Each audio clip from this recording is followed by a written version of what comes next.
All right, guys. I don't know what's going on. What's going on with the Utah Jazz? Let's talk about it. After beating Rudy Gobert and the Minnesota Timberwolves, it's the Hoops Nerd postgame show.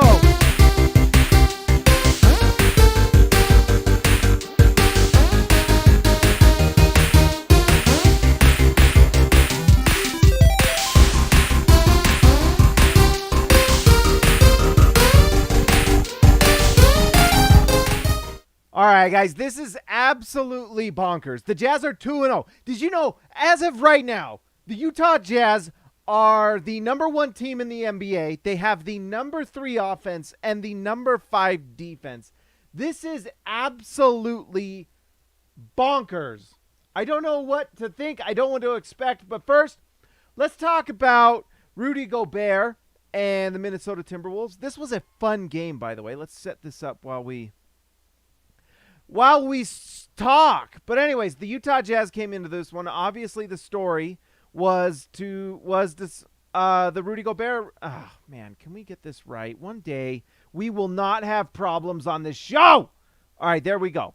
So the Utah Jazz come into this one facing Rudy Gobert and the Minnesota Timberwolves. And honestly, the Minnesota Timberwolves are one of the more interesting teams this season. They're going to be fun. They're interesting. They're doing a lot of things. They won their first game, although it was kind of a close one against OKC. So maybe that was a little bit of fool's gold with them. I don't know. But anyways, in this one, the Utah Jazz were down by like 17 at one point, come back and hold off the Timberwolves in a close one late in the game. So it was a great performance by this Utah Jazz team doing things that they didn't do last year. So, Rudy Gobert was fantastic. And what really happened in this one that I thought was interesting is that the Utah Jazz did to the Minnesota Timberwolves what everyone did to the Utah Jazz when Rudy Gobert was on their team. They did two things to really neutralize them, and that was, one, they took away the pick and roll from Rudy Gobert. Rudy Gobert had 10 shots tonight, but that's deceiving because that was overtime. He had like 5 shots going into like halfway through the fourth quarter. There were just not shots to be had. The Jazz were holding him off.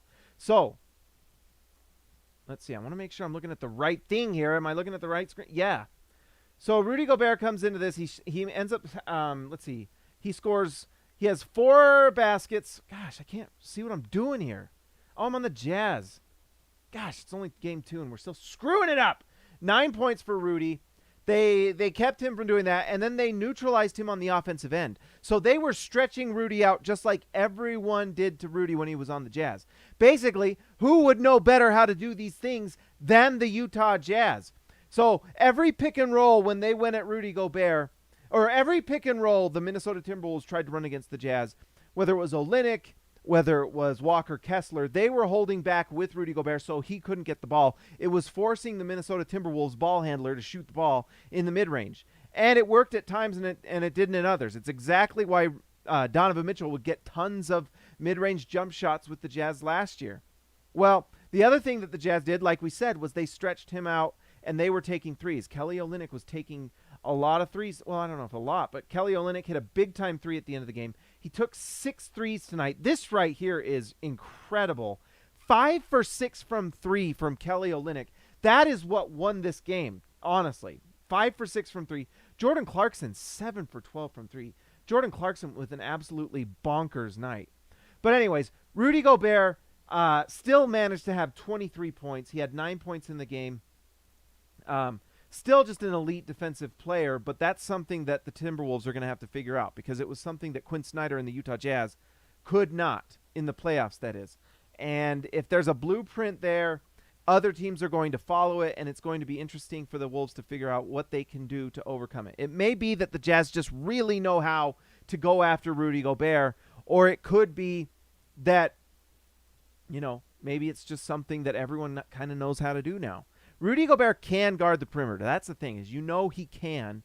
It's just sometimes is the effort there? Is he going to give a maximum amount? Because a lot of times last year, we all know that perimeter defense for the Jazz last year was not good.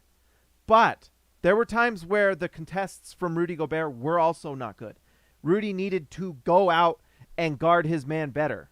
And not because he can't, but because he needs to. And I know that can wear him out, and it's easier to just drop. But 37 minutes a night, you can go contest the shot better.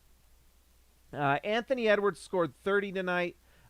He's going to be just an absolute star if he can just keep improving. 30 points, big-time stuff from him. Karl Anthony Towns had an off night shooting-wise, but he still scored 27.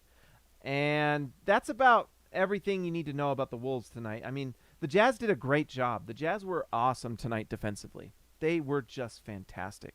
And the Wolves just didn't really have answers for what the Jazz do. There is a part of me that wonders if teams are still kind of figuring out who the Jazz are and what they do.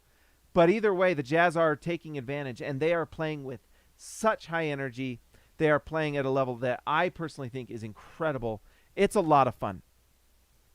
Christian House Money to Haas, member for 15 months.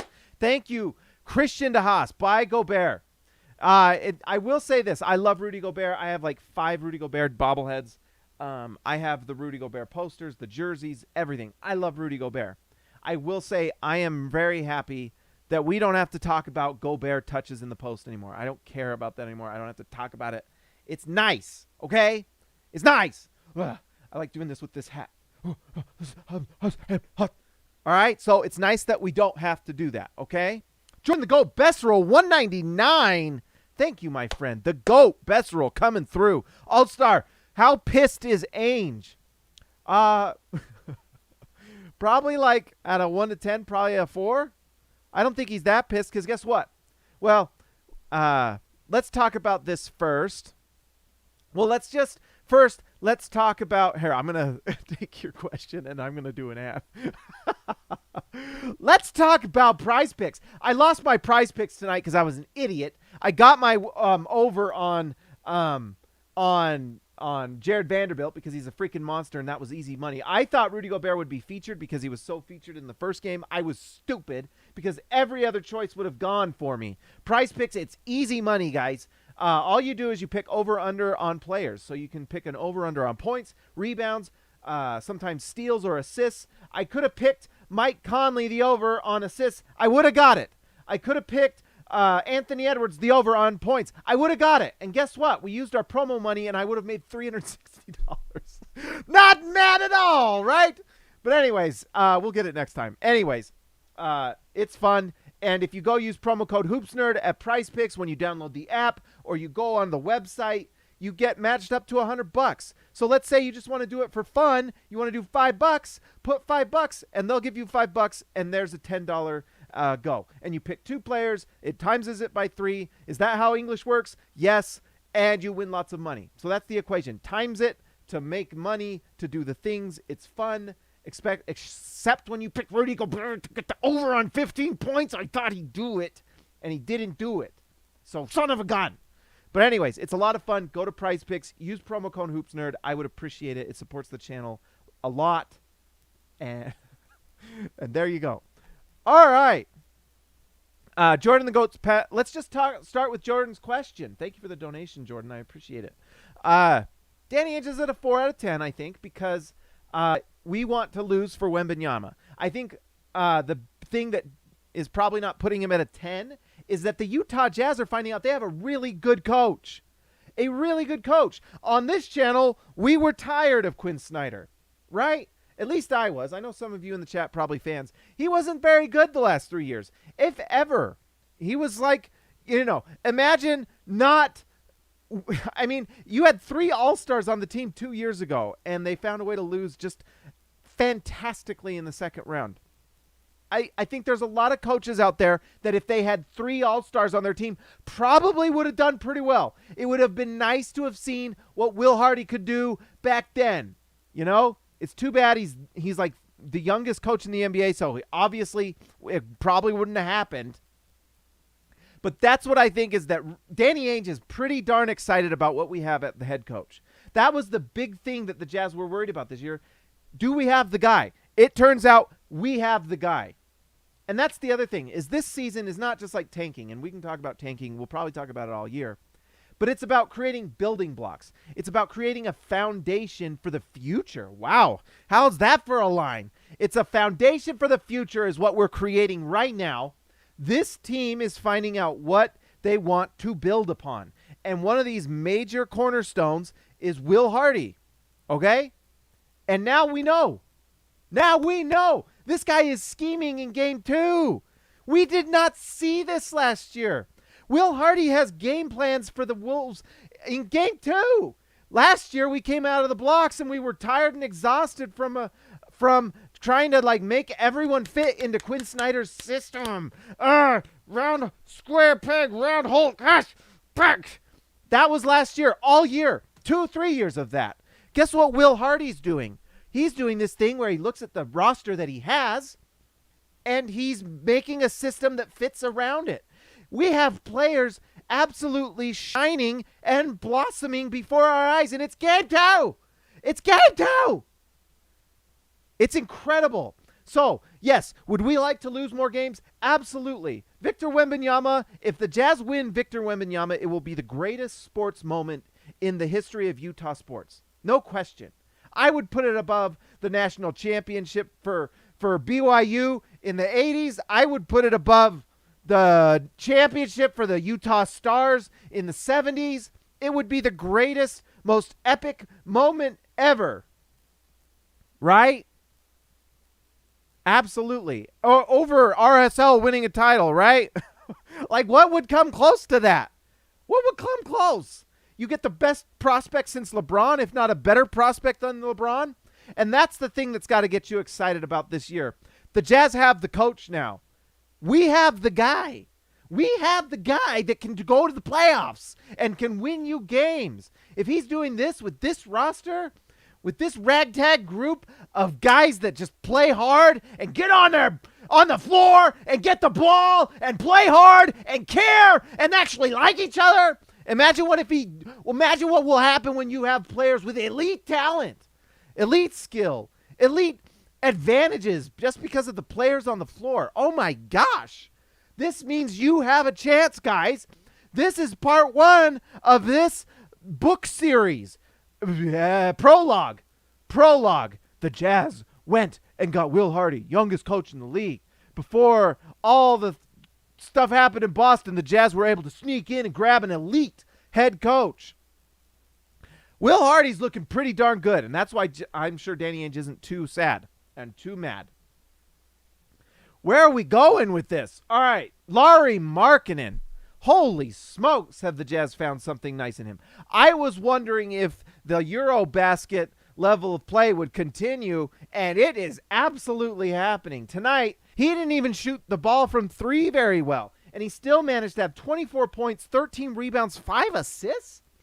That is incredible. He's playing at the 3, too. He's not being slotted in at the 4. What Will Hardy's doing is playing the most impactful players that he has, and he's putting a system around them that adheres to their strengths, and the Jazz are winning games. Wow! Who knew? Who knew? Something like that would work. Who knew? Anyways, it is just a beautiful sight to see that those beautiful curly locks on Lauri Markkanen's head waving in the air as he's shooting turnaround mid-range jumpers with his 7-foot frame and knocking them down. That's what's going on. It's incredible. Christy G, welcome to Rookie. We got a new rookie on the channel. Welcome to the channel, Christy. A rookie with potential, just like freaking Walker Kessler is Christy G. I love the name too, Christy G. That's fun to say. Welcome to the channel, Christy. But anyways, I'm loving what I'm seeing from Lauri Markkanen. He is hitting shots from the mid-range, not just like pull-up threes from the corner that Quinn Snyder would have him do. He is doing pull-ups, turnarounds at the free throw line. Christian, nicknames are for all-stars. All right, so if you want a nickname, if you want the end of the show shout out, you need to join the All-Star tier. That's part of it. But anyways, can't say enough about Lauri Markkanen offensively and defensively. Tonight he had a block. He moves pretty well in the open floor. So he's fantastic. I can't say enough about. And let's give a shout out to Kelly Olynyk. Everyone made fun of like the trade for Kelly Olynyk that Danny Ainge made, and Kelly Olynyk's good at basketball, and he's really solid. tonight, 5 for 6 from 3. What's it like having a stretch center, Jazz fans? It's really weird, but it's crazy how much it helps your offense, right? 21 points for Kelly Olynyk. I would have won my prize picks if I'd have picked Kelly Olynyk too. Gosh dang it. Lost money tonight. Gosh dang it. But anyways, Kelly Olynyk was awesome. What is this? Look at this line. 4 assists, 3 steals, only 3 rebounds because Jared Vanderbilt was freaking Dennis Rodman out there. 21 points, 5 for 6 from 3, 8 for 14 from the field. Just fantastic. And he brings like a toughness and an intensity that Danny Ainge likes. Mr. Get punched in the face by everyone in the league. Throw a towel in his face, Robert Horry. He likes it. All right? He likes it. And I like it. I like it. Did I mention Jared Vanderbilt?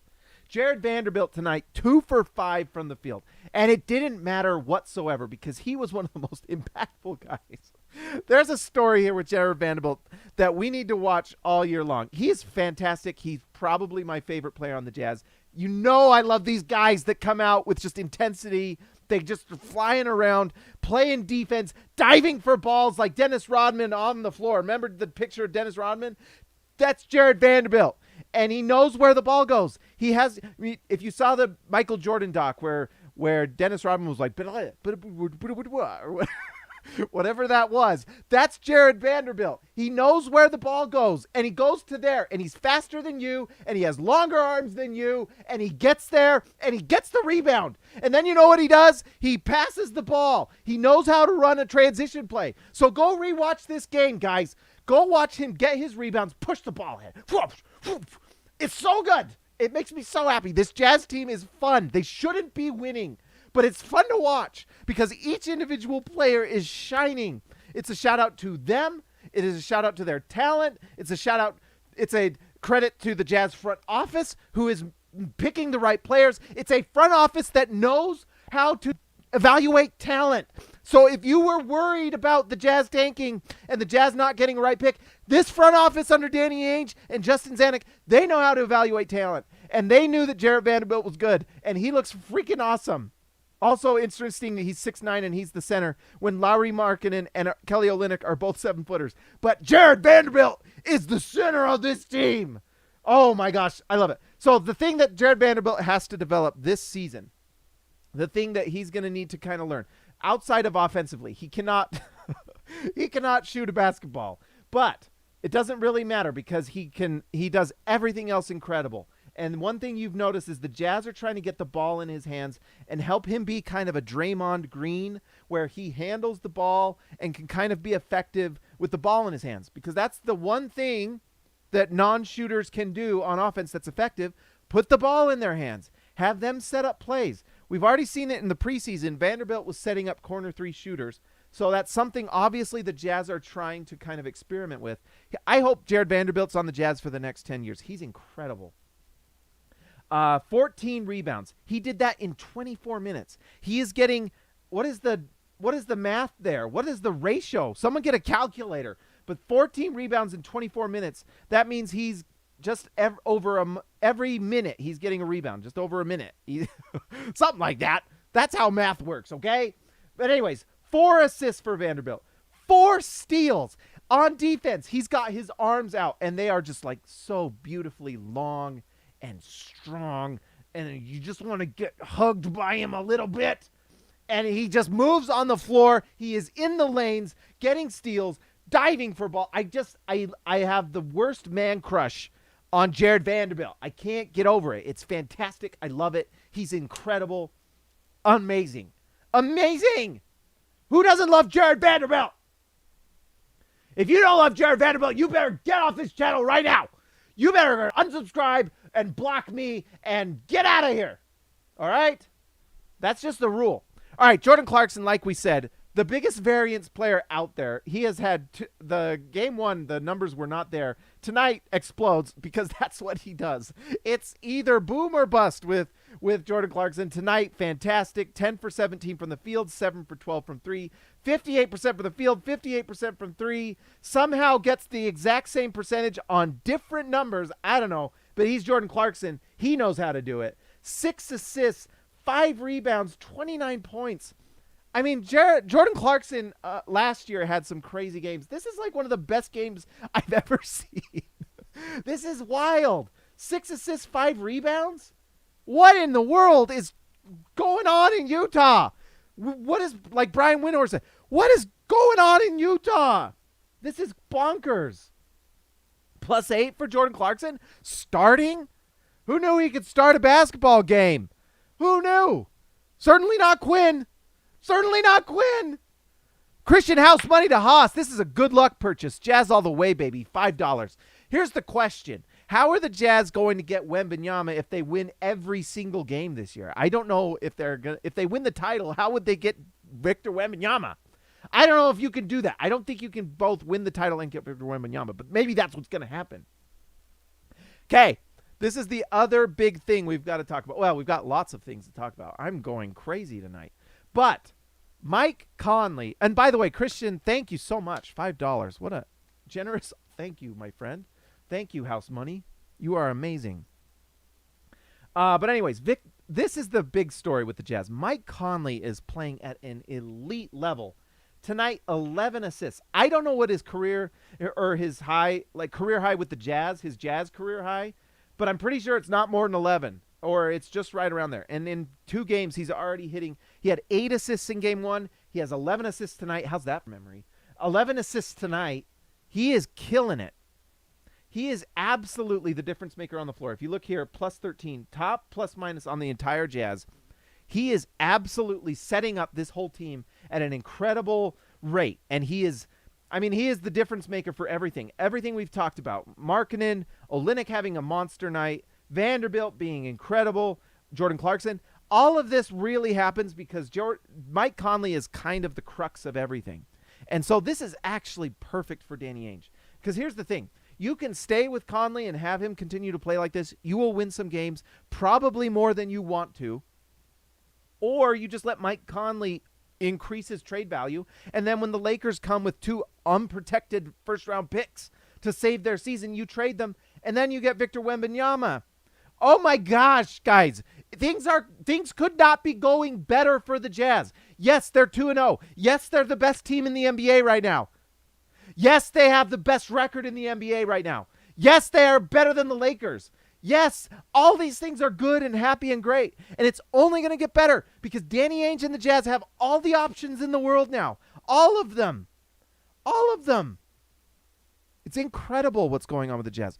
Robert Hall, member for the 21 months, all-star Robert Hall. I heard that Conley had a really hard-working off-season, like super hard getting into shape. Maybe. He's playing fantastic, and he's getting to the hoop. He is. One thing I've noticed watching Conley is he is making a point to set up teammates. It's just a credit to how cool and how great and how awesome of a guy Mike Conley is. But he is like, it's kind of like 2 things. 1, I think he's all in on kind of developing the young guys. And 2, he's just making sure he runs an offense that runs at a high level. The Jazz have the number 3 offense in the NBA right now. Mike Conley is a major part of it. He didn't even shoot the ball particularly well, but because he has an 11 assist with look at this, 1 turnover, an 11-to-1 assist to turnover ratio. If that's Call of Duty and it's 11-to-1 kill death ratio, you're doing good. You won that Call of Duty match. And it's just like that in the basketball game. When you go 11 assists to 1 turnover, that's Stockton stuff, okay? That's incredible. And he is a major reason why this Jazz team is winning right now and looks so good, especially offensively, because he is setting guys up, and he is making a point to set guys up. And with guys like Vanderbilt who need to be fed the ball like that, it's fantastic. It's incredible. So that's the thing. If Mike Conley stays, the Jazz are just going to continue to play really well. If they trade him, then they will get really nice return, whether it's picks or not. So the thing is I think the thing that that Danny Ainge would like to see is I think he would like to see Ochai Agbaji on the floor. That's the only thing I think he would actually be annoyed with, is that he would like to see Agbaji on the floor. I would like to see Agbaji. But yes, you know what? You can't complain. And that's the major thing. We have found out that Will Hardy is incredible. He's incredible. And that's what we wanted to know. And now we know. And so if the Jazz decide to trade some players, we know that if you give the talent to Will Hardy, it's going to go well. So fantastic. Walker Kessler's unbelievable. Walker Kessler Ranger tonight. Oh, wait. First, Mr. Make Your Own. So we are agreeing / disagreeing that we do / don't tank by a certain point of number of games this season. Question mark. What do you think? Yes. I don't know what's going on, but it's certainly positive. Thank you for the is that Australian dollars? I'll take them. Thank you, Mr. Make Your Own. I appreciate it. I appreciate it. That is super generous. Thank you, my friend. But yes, I think that's the question is like the Jazz right now are so fluid. And it's kind of been how Danny Ainge has run the offseason. It was fluid. It was like, well, if this happens, then we'll do this. If a team comes with an incredible offer for Rudy Gobert, then we will make the move. A team made an incredible offer. They made the move. And then they said, Knicks, we're not trading Donovan Mitchell just because you think we're supposed to for some reason. Unless you give us what we want, we're going to keep him. And then the Cavs came in, gave an incredible offer, and we took it. The Jazz have 3 unprotected first-round picks, one of those in 2029 for Donovan Mitchell. And we got Lauri Markkanen, who just shot 24 points, 13 rebounds, and 5 assists for him, plus 3 unprotected firsts. Are you kidding me? Are you kidding me? Oh, by the way, Colin Sexton, too, who the best moment of the season for me is when he was charging that foot into the ground and then just drove by Nikola Jokic like the young bull he is. Colin Sexton is all the good vibes, all the good mojo, all the good locker room for all the generations. Whatever you say from whatever decade you were born, it's a good one. It's good. There's the word. Robert Hall, $20. Robert, you're amazing, man. Also, All-Star Robert Hall, VOG All-Star Robert Hall, $20, man. Everyone give a shout out to Robert. He is the man. Definitely love what I'm seeing from Will Hardy. Hope this is a sign of many awesome years ahead. I've already forgotten who our last coach was. Yeah. Who? Quinn who? Dr. Quinn Medicine Man or whatever? I don't remember. I don't remember that guy. I do remember getting out-coached every season. What's it like to out-coach 2 coaches in a row, guys? 2 coaches in a row. We out-coached them. Not them, us. Us to them. Not them, us. Us to them. Right? Oh, my gosh. How good was that? So good. I'm just putting in ads. I don't care. This is good night for all of us. Thank you, Robert. I appreciate it. That's amazing. Thank you for supporting the channel, and especially all the other members who support the channel. Thank you. I love doing this. You guys make it so much fun. The live streams, let me know in the comments. Do you like the live streams? I missed it today. You know why? I literally forgot. I was like, I thought the Jazz played at 7. It was 6 because it was in Minnesota. My bad. But, oh well. We'll do it next time. Rudy Gay came down to earth a little bit. 1 for 4. And guess what? He only played 13 minutes because Will Hardy's a good coach. Malik Beasley, the numbers don't look great here, but he was kind of forcing a few threes he had to. But these threes he made were big time at the end of the game. Absolutely awesome. I'll take it. Really great. And you know what else? These minutes from Talon Horton-Tucker are pretty fun. 50% from the field, 8 points. He also had 2 assists. I think he's going to learn to play with this Jazz team. And he's big. He is so big, and I'm not talking about the cheeseburgers he ate this offseason. He looks like he's leaning out, which is nice. It's, you know, when you play on an NBA team, eventually you lose the weight. But he's looking good, and he's one of those guys that knows how to use his size. So if he can figure out how to leverage both getting to the rim like he can and also dishing it out to other three-point shooters, it's fun to watch. I'm a fan. So here's the thing. I want to see more Agbaji, and if we saw more Agbaji, then that's all I could ever ask for. I mean, what else could you want besides Victor Wembanyama? What if the Wolves suck, by the way? What if the Wolves just start losing a lot of games? What if, like, I thought about it today. There's like a, you know, I don't know if any of you are Rick and Morty fans, but there's like a realm where, like, a dimension of the Jazz where we get both Scoot Henderson and Victor Wembanyama because something happens with the Wolves and we get both picks. How crazy would that be? I'm just going to pretend that happens and just kind of think, like, you know how, like, Ralphie in the Christmas Story sits in bed thinking about his Red Ryder BB gun? That's what I sit up at night thinking about. That's what I'm going to think about tonight. Friday night, guys. I hope you guys all go watch a show and enjoy yourselves. All right, well, guess what? That's all we got tonight. I kind of wanted. I liked what we did last year where we had the music, and let's see. I'm gonna turn that off. I'm gonna put this on because I like listening to the music. Do they work? Yes. All right, so we got to pull this up, but I want to listen, and you guys will have to let me know if you can hear it. All right. Okay. This is getting awkward fast. All right, I'll stop doing that. All right, so Utah Jazz. I'm confused with this is my intro music. We got to give a shout out to our All-Stars. All right. First off, shout out to Christy G for joining the channel tonight. But we got to give a shout out to All-Stars. These are the top tier. These are the guys that make the channel happen. You are the guys that carry the Houston channel to the next level. And you guys are the ones that are helping grow the NBA channel. If you haven't already subscribed to the NBA channel, cool stuff is coming.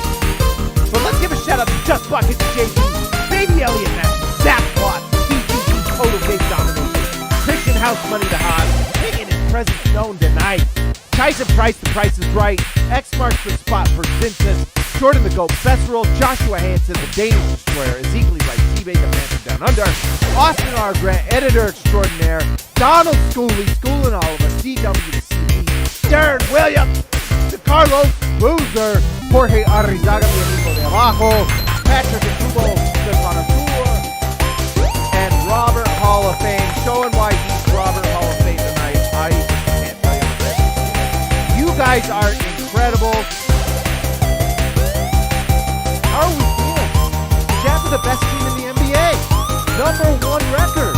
Number 3 offense. Number 5 defense. Can't argue with it. Shout out the Lakers who are 0-2. They've lost by 30 like 2 games in a row. Woo! Woo! Woo! Guess what? Rob Pelinka's on the hot seat. We're coming for your 2 number 1 picks, baby. When LeBron's gone and you suck, the Jazz are getting your picks. I'm excited for them. I hope the Lakers are excited to give them to us. Because you can have Mike Conley shooting lights out. And you can have Malik Beasley, who's absolutely incredible. And you can have all the guys, but you can't have Jared Vanderbilt. You can't have, who else can you not have?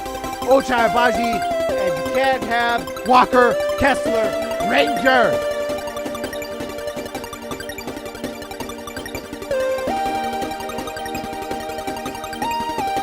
All right, guys, if you haven't already, like and subscribe to the channel. I will talk to you next time.